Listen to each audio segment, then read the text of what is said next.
Good morning and welcome to you all for our today's session on experience sharing about Mafia offer.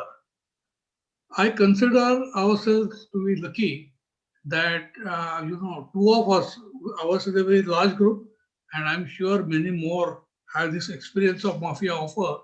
But today we have two of us sharing their experience about Mafia offer. So thanks a lot. Now let's go to Mr. Deepak Nagar. Let me introduce him briefly.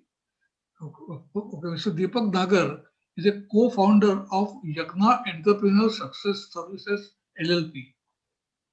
Uh, uh, okay, he is a visiting faculty at IIM Indore. He is demand-driven institute certified instructor for two-day demand-driven planning professional work group. He has led and managed teams involved in consulting assignments on strategy, business transformation, turnaround, process reengineering, knowledge management, innovation, and enterprise content management, etc. He has been involved in consulting assignments with a wide variety of Indian and international clients. He is alumnus of MNIT Jaipur and IIM Bangalore. So we are lucky to have him here in this group. And like you, I am also eager to listen to him. Good And morning, everyone. yeah, Are you able to yeah, hear now, me? Am I audible? yes, yes, you are audible. And now you have Yeah, become the host. So please start. yeah. So, good morning, everyone, and thank you so much, Rajiv, for creating this platform for sharing and validating what learning we might have thought that this is our learning. And this whole, I look at this interaction as a validation or maybe challenging my learning that has happened over last few years. So you had a very good session conducted by Rajiv on the concept and whole mechanics of how to develop the mafia offer and how to what all things are required. And now we had a very involved presentation by Jyotirmay about his experience of deploying a inventory turns offer in his two companies, Mahindra and Fleetguard Filters. So what I'm going to share with you and basically my reflections as I was part of teams which deployed inventory turns offer at three different companies and met with different levels of success. One company, there was a pretty good satisfactory success because anything that you do should result in company doing more of their goal units or generating more throughput without increasing investment or change in operating expense. If that happens, it is satisfying.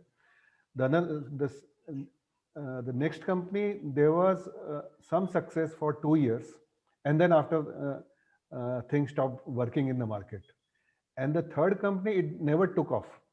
It never took off. Means this was around 8 to 10 years ago, and even today, when people talk about that experience, people say that it was a very bad experience, and we do not want to even reconsider looking at TOC way of working in the market. So uh, looking at that, and then since I have started teaching at IIM Indore, I guess people will ask me during the class what works, what doesn't work. So I thought I'll share with you my some kind of a reflections which are there. So we know that mafia offers with like Rajiv very uh, explained in a lot of details that when we have a challenge of sales and we want to ensure that the sales will happen, means we do not want things to be left to chance.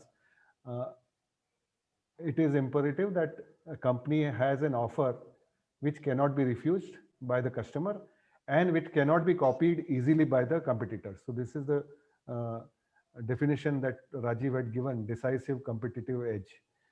That it is decisive, that people, customers consider it to be very addressing a very significant need of theirs, and it is a desirable thing for them.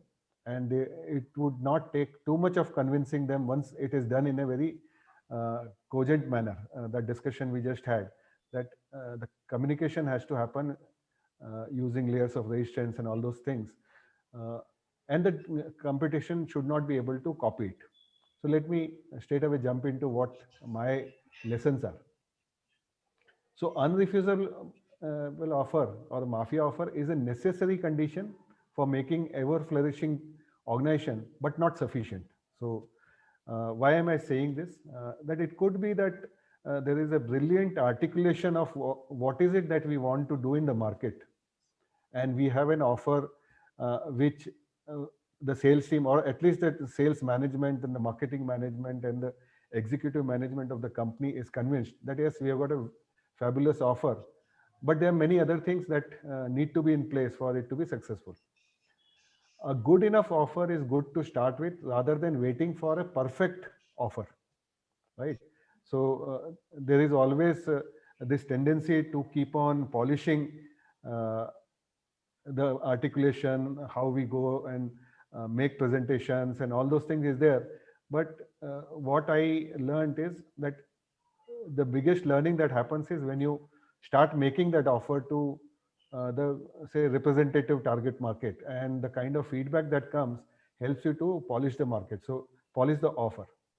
So the thing that I realize now is trust and follow Pugi. So there has to be a very strong process of ongoing improvement uh, instituted in the company, so that as part of an entire improvement journey, even the offer gets uh, polished.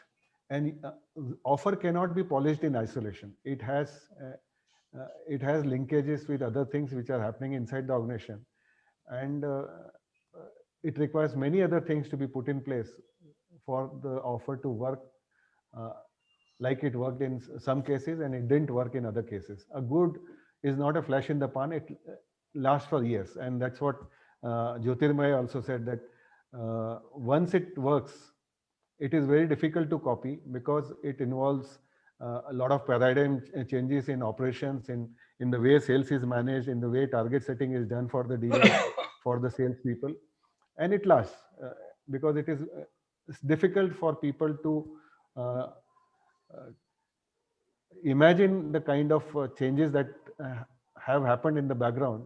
So it is not very difficult to copy. And the last learning, a sales team cannot sell unrefusable offer on its own. It is the quality of build, that is the operations, that delivers a sustained results. So where did it all this reflections come from? So I believe uh, this ever flourishing journey for any company, and there are so many concepts in TOC, and we have the strategy and tactic tree given Dr. Goldrat and the Goldrat Consulting. Uh, how should we start? Where should we start? What is it that we should do? What are the necessary conditions? So we have been thinking about it, and then we have come up with our understanding of what Dr. Goldrat has communicated. And since over last 4 years, we have been operating in a SME market. Basically, we are working with owners of small and medium enterprises. When I say it is not MSME, medium enterprises, say companies more than say 25 crores to 500 crores. So it should be easy to communicate that this is what we are attempting to do for your company. And once it is understood, it is easy for the owner also to communicate to the team under in the organization. So we look at it as a puzzle, and we try to solve it using the concepts given by Dr. Goldrat as a puzzle, right? And many of the concepts we learned from this book by Dr. Russell Eckhoff, who's a Harvard professor, and he has written this book called Idealized Design. And he says the design of a desirable present and the selection of or invention of ways to approximating is as closely as possible. So what do we want to happen in the future? We create a design on paper initially and keep on discussing amongst the key people inside the company as well as the consulting team, and then see what are the gaps which are there and try to fill using the concepts which are given in TOC. So uh, it's a creating an ever flourishing company using Mafia offer is a design challenge, and this is how we have tried to address this. Are you able to see the entire screen, Yes. Rajiv? Yeah. Yes, yes, So very much. yeah. So Deepak, yeah. Deepak, sorry to interrupt, but can you speak slightly the louder, or can you bring your headphone mic to your? I'm How not. is it now? Is it okay Yeah, now? yeah, it is much Okay. better. Thanks. Yeah. Yeah. Thanks. Yeah. Yeah. So, how do we solve a puzzle? If we have a very difficult puzzle, say 1,000 pieces, uh, the known way, at least what I have known and I've taught my kids, and I've seen some expert puzzle solvers doing it.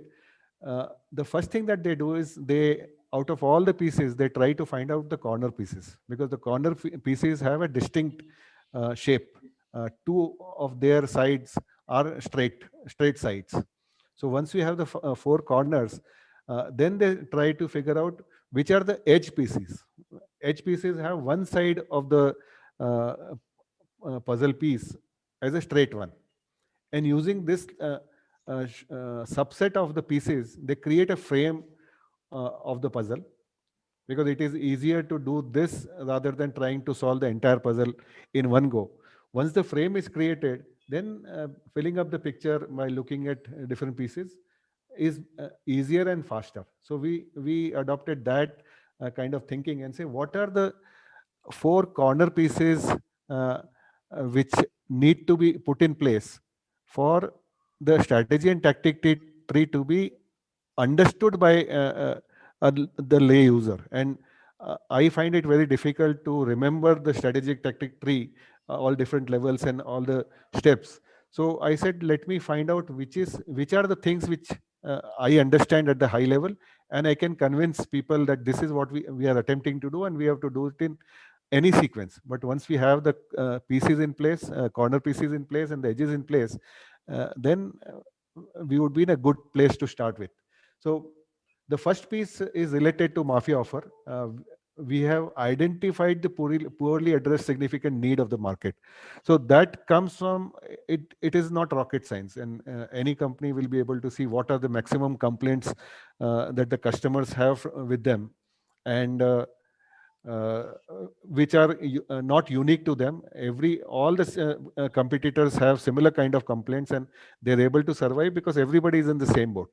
And I'm talking about this solving the puzzle for existing companies. This is we have not attempted to do this for startups, existing SMEs which have been in market for more than 10 years.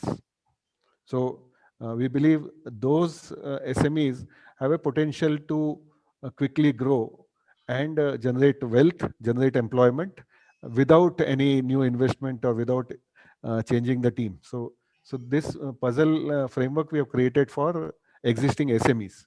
So first is uh, the identified poorly addressed significant need of the market.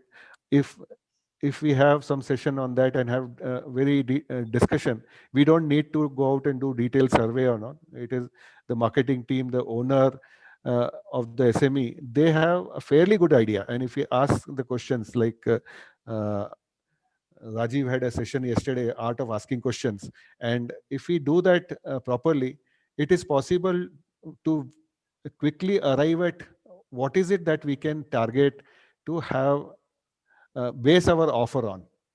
And the next is the second corner is building capability to deliver the significant need better than the competition. So this is all about setting the operations in place, defining an operation in a way where the balanced flow happens instead of having a balanced capacity. So all buffer design, all capacity design, all those things is part of build, and this is what there in uh, strategy and tactic tree also. The next also will realize that it is part of strategy and tactic tree.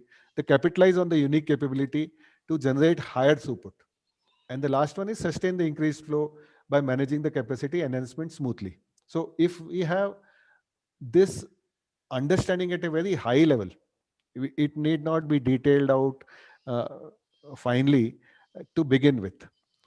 And then the two edges, the top and bottom one, are related to measurement framework and kind of a data requirement coming out of system, so that we have a way of monitoring people's activities and actions which are linked to the main measures for the company, which is throughput, operating expense, and the investments. So we should be able to look at what is the cash flow, what is and link it to the measures which are important for the customers, the on time and full, availability, lead time. So that whole measurement framework and a frequency of review has to be put in place, conceptualized. I would say we need to conceptualize it and then see how a IT solution, internal IT solution, and uh, outer facing out IT solution can be quickly deployed or quickly conceptualized. Then we have the frame in place. Once this is done, then the client organization and the consulting team are on the same page. And once this is done, and when I said offer doesn't work in isolation, we believe the whole solution works. It is not the part that works. If the whole solution has been well conceptualized and an attempt is made to uh, communicate it to the team which is going to run this whole a new way of working in the company, and then using this, if an offer is generated to the is taken to the market, it has more chances of succeeding. I would say there's no silver bullet that everything will succeed in the market.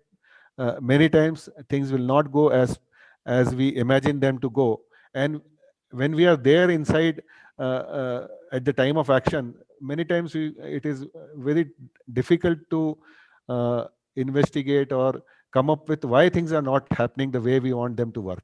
And that is what I would discuss. So this is our framework in which we communicate internally as well as we communicate with the clients, and we keep on sharing it so that this is reviewed and this is updated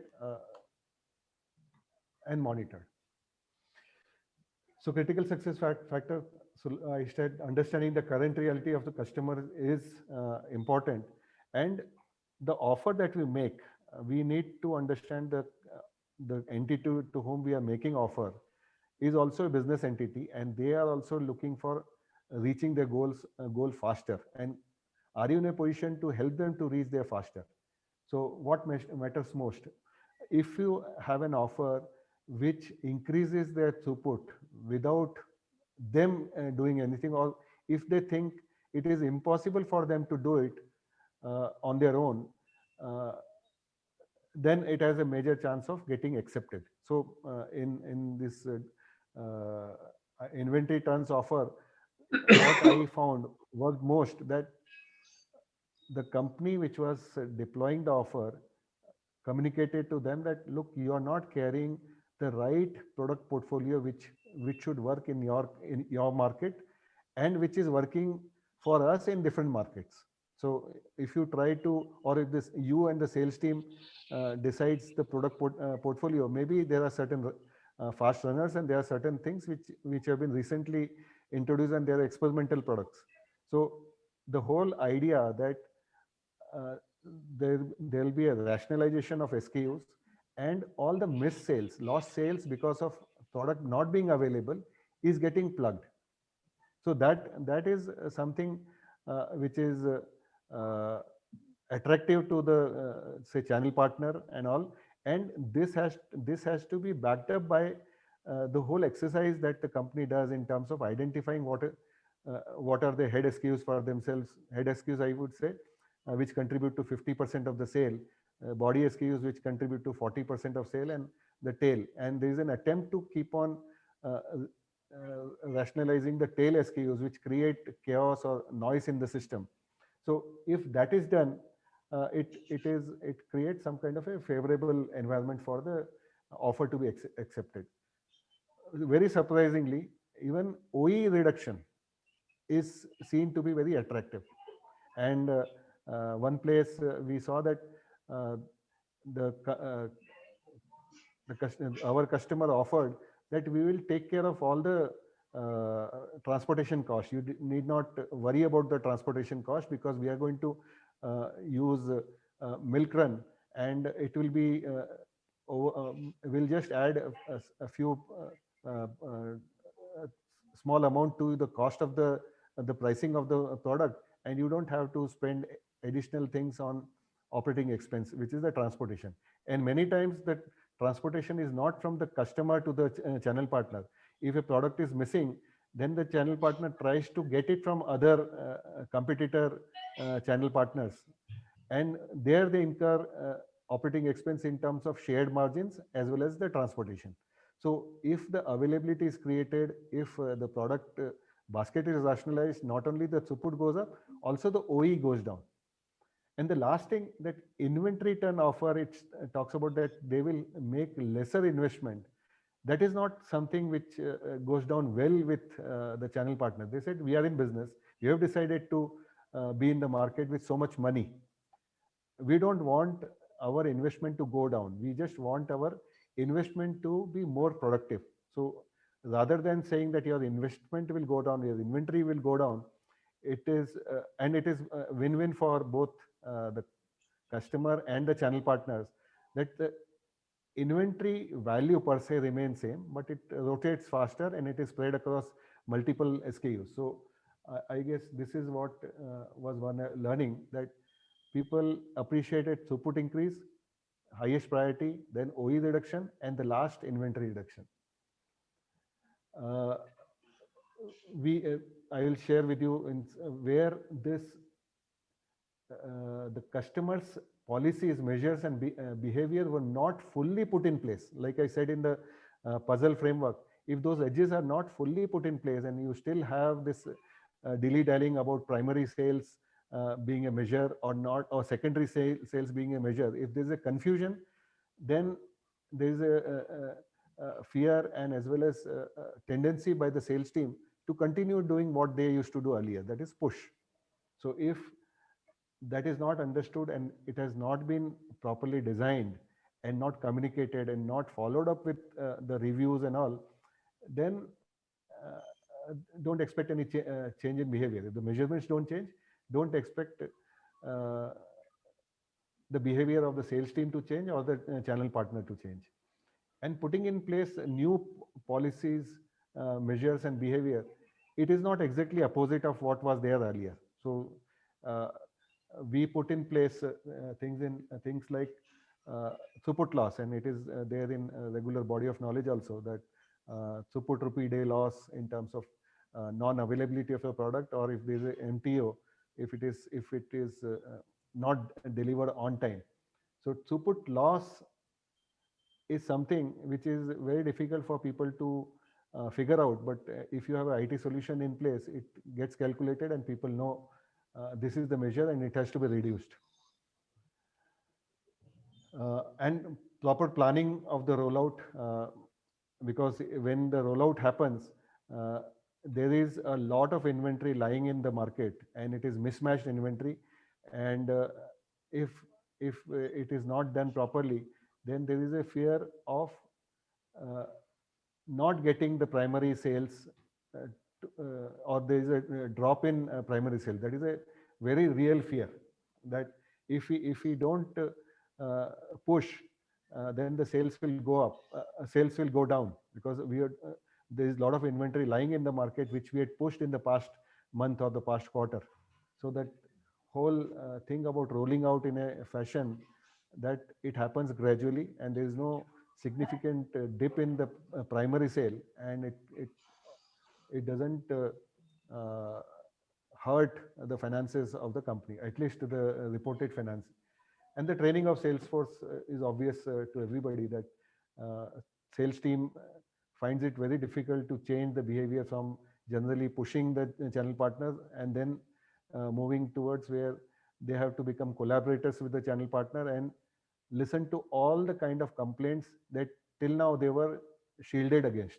It means all the complaints coming from the market were handled by the channel partners. Now the sales team has to be at the forefront and understand what is happening, and uh, go back and give that information, that intelligence to the internal marketing team and the service team, so that improvements keep on happening.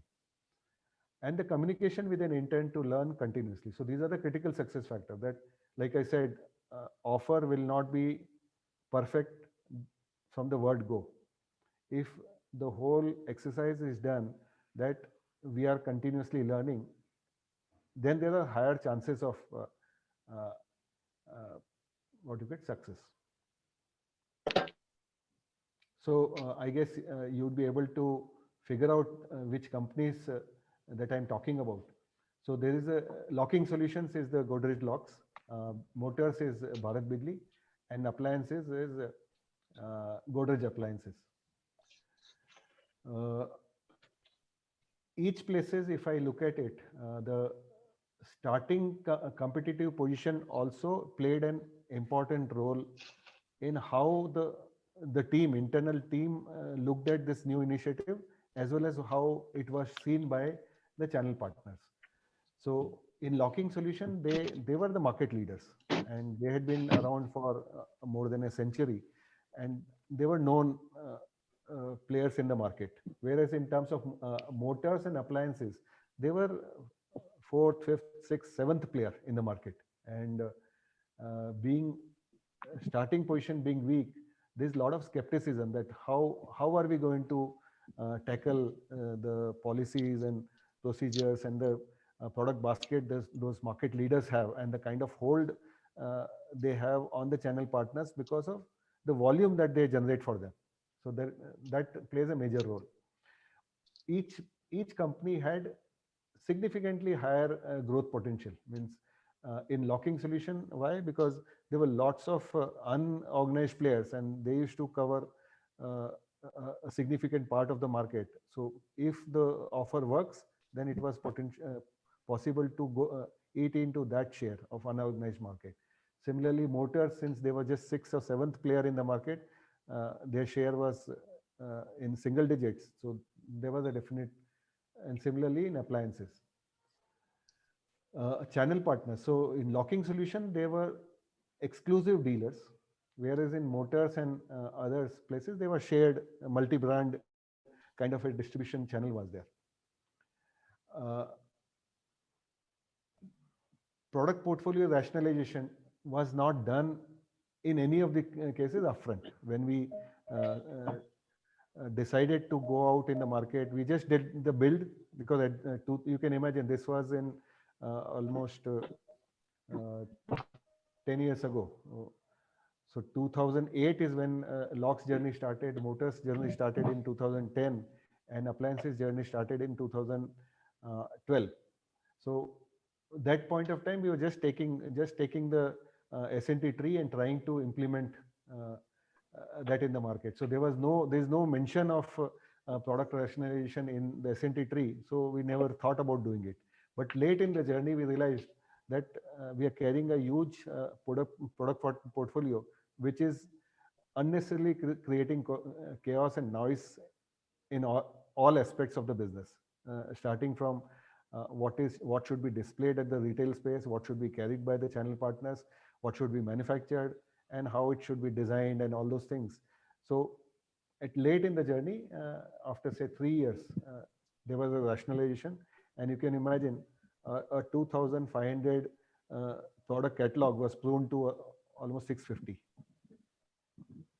So much of SKUs which were dead SKUs which were carried in the catalog, and which people used to think that these are available and can be, or at least against order that they can be manufactured, were totally taken away. But that kind of activity was not attempted in the other two places, because what we found is this whole TOC was taken up, at least in the appliances, as a supply chain initiative, not as a company initiative.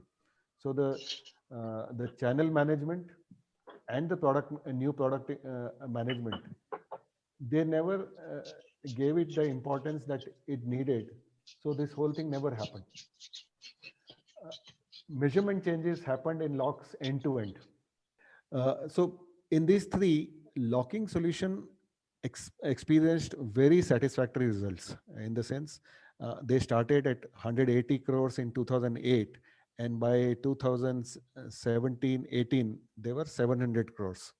So not only they grew their existing product categories, they successfully introduced many more categories in their portfolio, and uh, the channel partners were very very happy with them, and they actually recommended them to keep on increasing the categories that Godrej should be known for. And they might be unrelated to the initial categories which they had.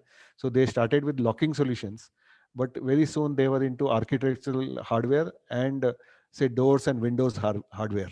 So it was not necessarily their own production. They had contract manufacturing either in India or from outside, and they use this unrefusable offer platform created successfully for one product category to keep on increasing sales by introducing newer and newer categories. Whereas in motors, it worked well for 2 years. The sales grew by almost 40% per year, and after that it plateaued, and it became very difficult, and there were many conditions which are outside the control of the company, and at that point of time we were not able to figure out uh, what needs to change in order to keep on continuing the growth.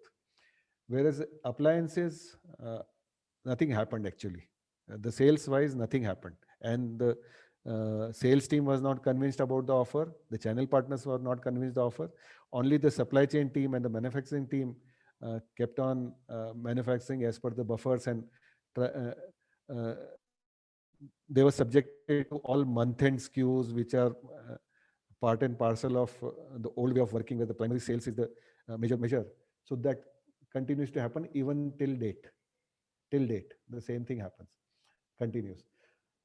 In locking solution, IT support. So the whole thing about SDBR and distribution management and secondary sales capture, that complete solution was designed by Godrej Information Technology and was available very soon in the journey.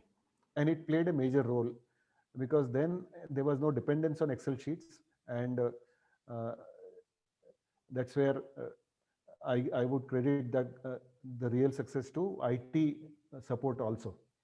In motors, there was a medium support. Still, Excel was there, part and parcel of the whole planning, day-to-day planning for the shop floor, and dispatches to the regions and to the distributors. And in case of appliances, although the solution as part of the group company was available, uh, the adoption was very half-hearted. The training of the sales team was strong, likewise, and starting commitment was strong, at least in the motors also. But here, like I said, there was a lot of skepticism all across the organization that will it work in our kind of industry, and that skepticism still continues.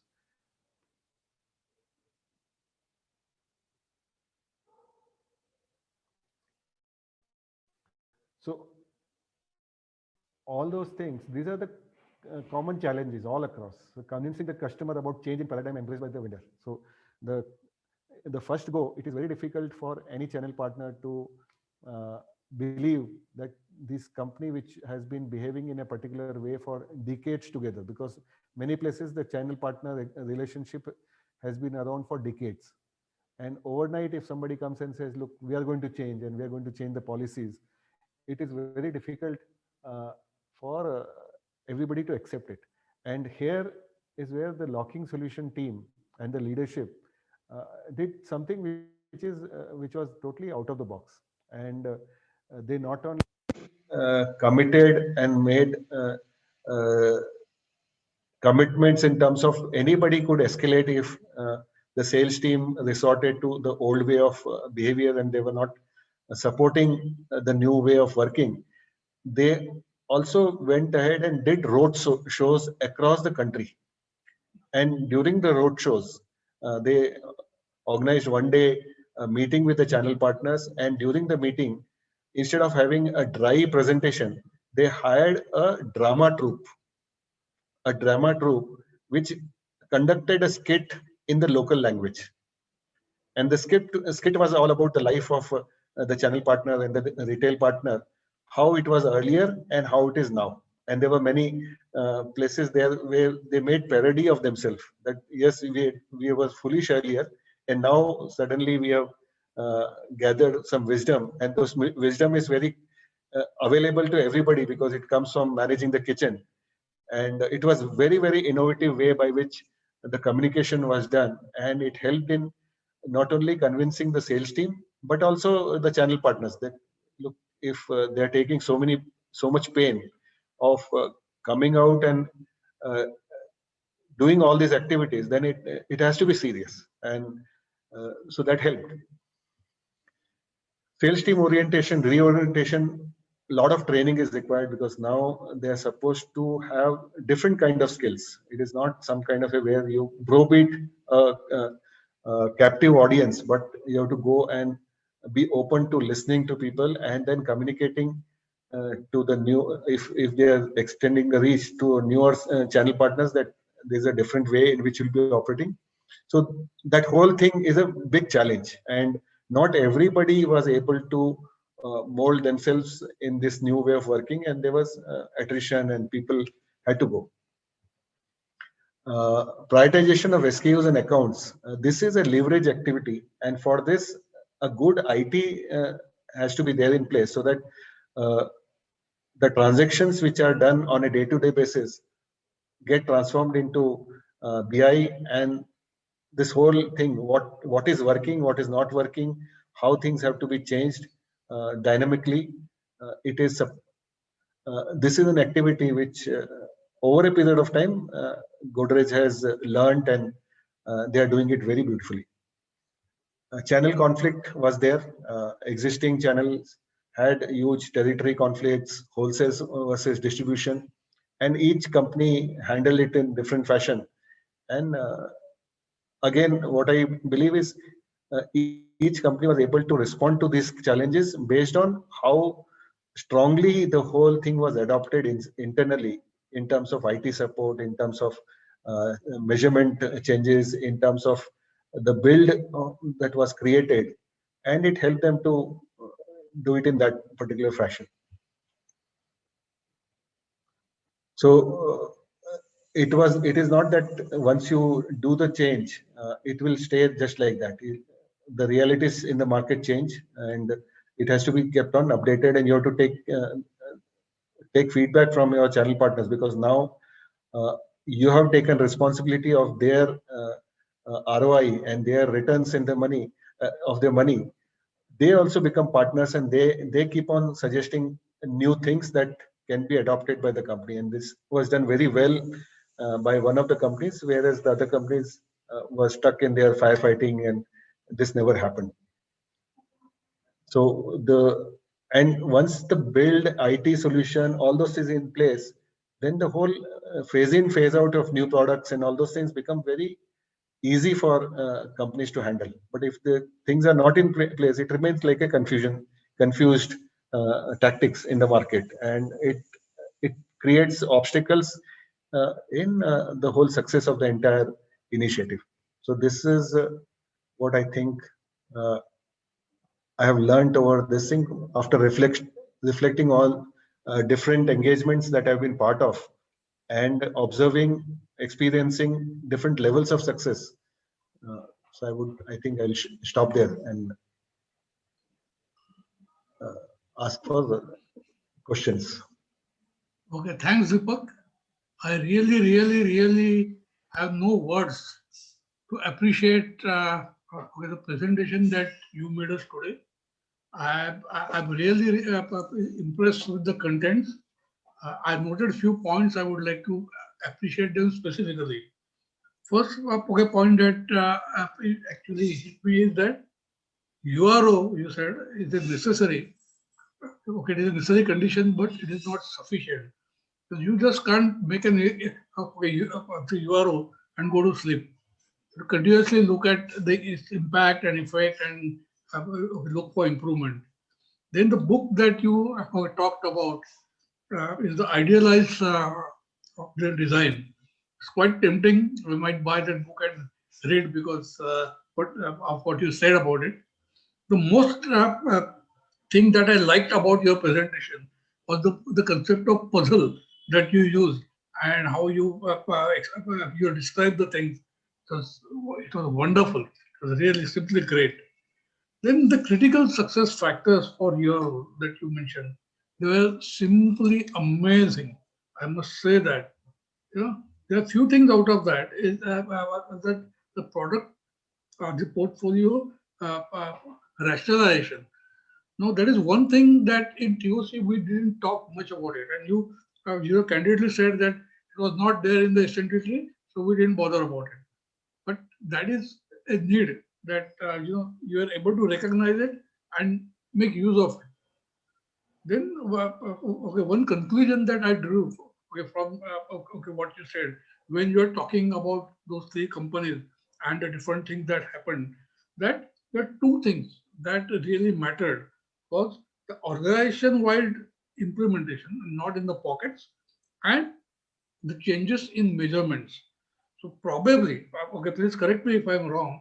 These two things which were strong in those companies, the success was quick and the quantum was higher. Probably, okay, you can correct me. True, true. Yeah. Yeah. And That is what I say. Basically, you become wise in hindsight. Right? So at that Yeah. point of time, when things were not working, Yeah. we kept on scratching our heads and breaking our heads against the wall, but Yeah. things were not moving. But now, looking back, uh, we are trying to figure out what we should do differently in our current engagements, so Yeah. that we don't commit the same mistakes. Right, right. And you actually candidly shared that this is what you had missed, and then when you got it, you took the corrective action. And finally, I would like to talk about the your common challenges. Out of that, one thing that stood out for me was the drama troops. That is a great way to take the people on your side. When you see it in like a drama, you know, it has altogether different impact. Any amount of coaching, training, presentation, you can do that, but it could take a longer time. But if you see a small drama, or maybe you can call it as a road show or whatever, it has a wonderful impact. Probably, okay, you have seen it better.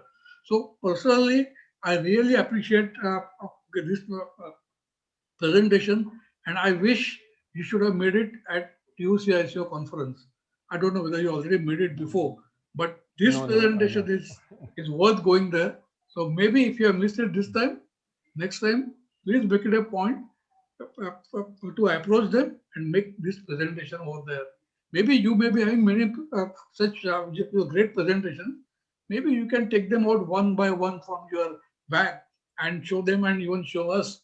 So okay, I'll leave it to you if you want us to educate on something else where we have not thought about, or the things which are not commonly discussed, but you have experienced them and you have learned from them, and you are using them in your implementation. We as a group would request you tell us, and we'll have sessions exclusively for you. Now I don't have any questions. Thanks, Rajiv. Yeah. This is very kind of you. I'm really amazed. I don't have words, so I don't know how to praise this. Right. So I don't have any questions for you, Deepak, but I would ask people if they have any questions. I think somebody had put something in the chat. Okay, yeah, thank you. Chetan has thank you. Okay. Okay, great. So anybody has any questions? I think you have left us, thoroughly so convinced and wow kind of thing. So I don't Yes, have. Anwar, please ask. Yes, Anwar, Yeah, please Anwar go has a ahead. question. Yeah. Yes. Okay. First of all, Deepak Okay, sir, please start I your think one of the. video also. We would like to see All right. Okay. your face. Okay. Okay.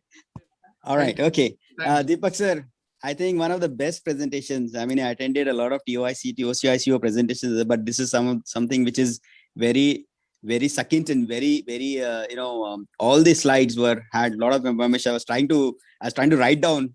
So one thing, I mean, I have so many questions. I would probably like to email you if it's possible. But then there are two things. One is this generally, like in the book, it's not just luck, where this, the team of this what's the name? They try to sell a product. They start with a CRT. So did you try to start with a CRT when you try to explain the concept of increasing throughput to the client, or how do you try to bring them? Because you said TOC is basically change in a paradigm. People have to change their belief systems. So did you start with the CRT to tell them this is the problem you have, or get to know their problems and then propose a solution? This is one question. The other question is that is it the companies who are in distress more likely to accept a TOC solution, or any company it's easier? Because somebody who is sitting well, they say their profits are good, they are happy with that, and you try to propose them a TOC solution, they might be reticent. But then somebody who might say that yes, they have poor performance, and they will be like open to any solutions. So in your experience, how was it basically? Okay, so let me answer the first question. Yes, we attempted to create a very detailed CRT with the client for their market. And once we are talking about this CRT in the locking solution, that's where their business head, he said, give me this CRT, I want to think about it. And the next day he came that I have got this friends who are into drama, and they will recreate this CRT. Because CRT can be very dry, but if you take it in a fun manner and you poke,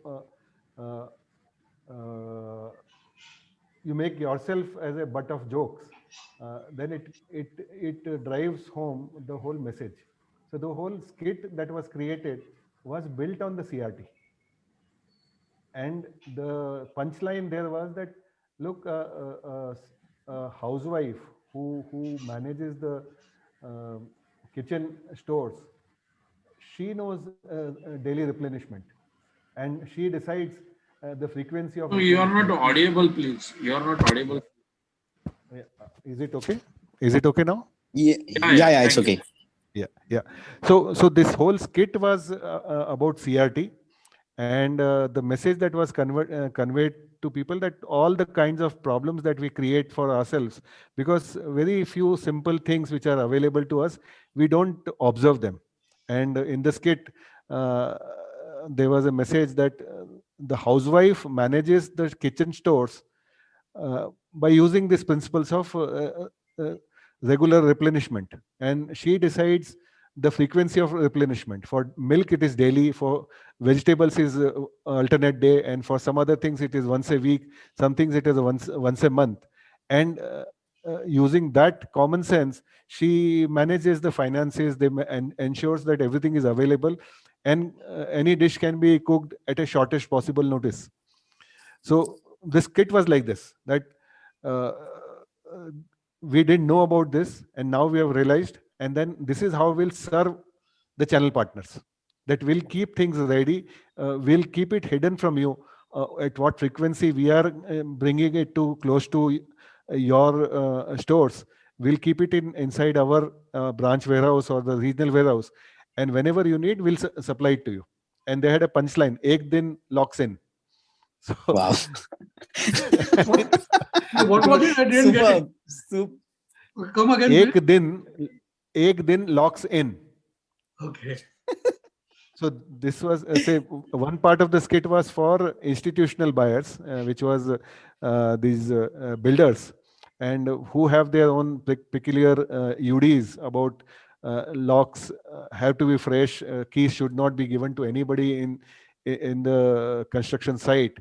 And their company had come up with very unique solution, and it was conveyed by this punchline called "Ek din locks in." You give us 1 day notice, and we'll supply you the entire uh, the batch of locks that you need on time in full. Great. So to answer to your Wow. question, Anwar, yes, CRT has to be made. It has to be communicated to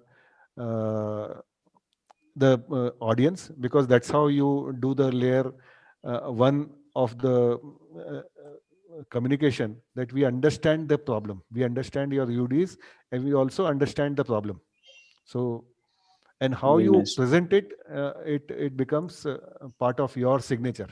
And that is what I learned That's in that engagement, that it need not be very dry and morose kind of thing, that okay, these are the kind of problems you are facing, and we'll overcome all those problems.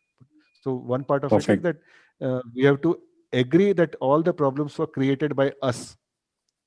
You didn't True. play True. major role, all the problems were created by us. So that was one. The second question that you said, who is Who's more more likely amenable. to? So in our experience, we have had both kind of cases. I have Parag here with whom we worked, and he came up with very unique challenge, and he had actually invested in a company, and there was a challenge of integrating the companies. Parag, can you switch on the video and share? I won't be able to share leave the video, but I think Deepak, I have already shared along with Sachin Acha, our acha. Okay, yeah. presentation. Acha. So we So have they are more or Kaustubh less also aware, here. but you are correct. Means both ways we were looking for the growth as well as we were looking for putting the systems together of the two companies, and you and Yeah. your team has really helped and integrated it very nicely. So even Kaustubh is here. Kaustubh from Kohli Industries. Is that Wow. Kaustubh from Kohli? It's good to have your clients validating. It's really great. Yeah. So Kaustubh, he's part of Kohli Industries, and the challenge that we found there is they're very good at what the work they do. They're very good at the kind of machines they make are world class. They were world class earlier also. They are even better now. And the problem that they face is because of the quality of machines, they always have had huge order backlog. 8-9 months of orders always used to be there with them, and the delivery was an issue. So it was a engineer to order, make to order kind of environment, and that's where we started working with them, and with the team participating, they experienced uh, uh, improvement in terms of the lead time and on time in full, and the growth kicked in for them. Very- But there was a we have a customer uh, who is a leader in the things that they supply to the market, and he's a very inquisitive person, and he keeps on looking for newer and newer ways of improving, and uh, he came across TOC, and we got in touch, and we worked with them to figure out how we can do better than what he's already doing it. And the Okay. power of TOC is so much that within 2 to 3 weeks, we were able to come up with certain things which he had not considered earlier. Okay. And he said, okay, this is what I never knew. Without knowing TOC, he had established a reputation of being very fast supplier, but he was not translating that capability into higher cash flow. So he had Okay. created build on his own without knowing TOC, without knowing Wow. TOC, but he was That's not great. capitalizing it. Right? That's He was great. not capitalizing it, and we told him that how come you are not? How come your receivables are so high? How come you have challenges in cash flow? And when we asked them, he said, "I never asked." I said, "Now start Ah, asking and start creating offers in a way that it becomes easier for people to choose cash discounts." very good. Right. That's So great. this was a case where person was doing already very well, but they came across TOC. Luckily, we also came in touch with them, and it was a journey of around 4 to 5 months where we set up the whole measurement system for them, the review mechanism, weekly review, and as well as created these offers. So they already had an offer of 24-hour supply, 48-hour supply, 72-hour supply, but it was not modulated by payment terms. Okay, So we good. help them to modulate so that the cash flow happens faster. Just give me a Very good. minute.